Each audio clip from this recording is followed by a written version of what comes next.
চট্টগ্রাম জেলা শিল্পকলা academy art গ্যালারিতে শুরু হয়েছে ৩ দিনব্যাপী চিত্রকর্ম প্রদর্শনী। কলাবন্তী একাডেমি চট্টগ্রামের উদ্যোগে অষ্টমবারের মতো শুরু হয়েছে এই প্রদর্শনী। বিকেলে জেলা শিল্পকলা একাডেমির অনিরুদ্ধ বড়ুয়া মুক্ত মঞ্চে অতিথিদের স্বাগত জানায় কলাবন্তী একাডেমির ছাত্রছাত্রীরা।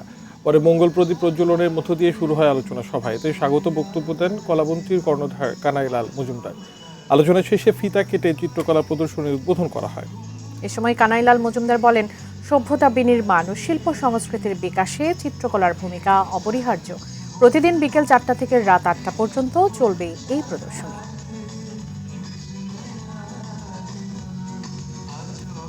ছাত্রছাত্রীদের সব কাজগুলিকে ভালো ভালো কাজগুলিকে নিয়ে বাছাই করেই আমি এক্সিবিশনটা করি। প্রতি 2 বছর অন্তর অন্তর আমার এই এক্সিবিশনটা হয়ে থাকে এবং এইবার 19-এর পরে কোভিড এবং রাজনৈতিক পরিস্থিতির কারণে একটু দীর্ঘ সময় বিরতির পর এইবার শুরু করছি।